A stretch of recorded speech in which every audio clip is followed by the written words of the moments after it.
बातमी आहे गडचिरोलीतून। गडचिरोलीत मागील काही महिन्यांपासून शांत असलेल्या नक्षल्यांनी पुन्हा एकदा डोकं वर काढलंय।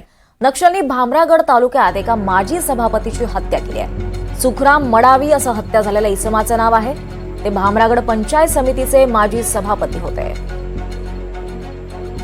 त्यामुळे गडचिरोलीत मागील काही दिवसांपासून शांत असलेल्या नक्षल्यांनी पुन्हा एकदा डोकं वर काढल्याचं म्हणत आहे। या नक्षल्यांनी भामरागड तालुक्यात एका माजी सभापतीची हत्या केली आहे।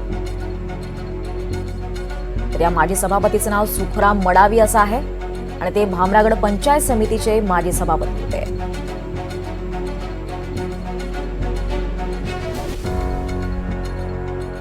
तर गेले काही दिवस गडचिरोलीत सातत्यानं नक्षलवादांमध्ये चकमक होते आणि गडचिरोलीत मागील काही महिन्यांपासून हे नक्षलवाद शांत झालं होतं। नक्षल्यांनी शांत झालेलं आता डोकं पुन्हा एकदा वर काढलंय। या नक्षल्यांनी भामरागड तालुक्यात एका माजी सभापतीची हत्या केली आहे।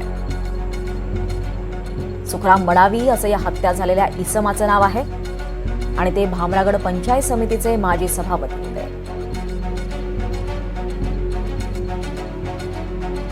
तर गडचिरोलीत काही महिन्यांपासून हा नक्षलवाद शांत होता, पण आता पुन्हा एकदा या नक्षल्यांनी पुन्हा एकदा डोकं वर काढलंय।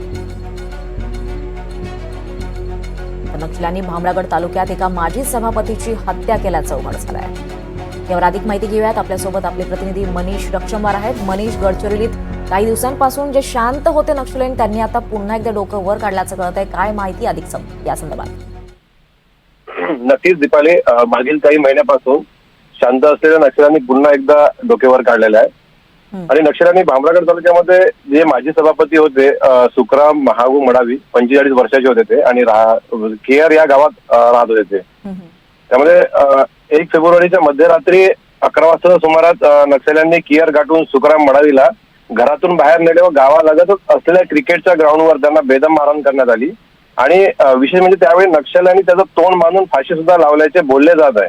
दीपाली, मनीष, या संदर्भात काही प्रशासनाकडून काही माहिती देण्यात आली आहे? नेमकं काय उत्तर देण्यात आलंय या संदर्भात काही कळतंय? दीपाली, पोलीस प्रशासनातर्फे एक प्रेस नोट जारी करण्यात आलेली आहे। त्याच्यामध्ये पोलीस प्रशासनाचं म्हणणं असं आहे की मृतदेहाजवळ सापडलेल्या पत्रकामध्ये माओवाद्यांनी खोटा आरोप केलेला आहे की सुखराम मडावी हे पोलिसांचे खबरी होते।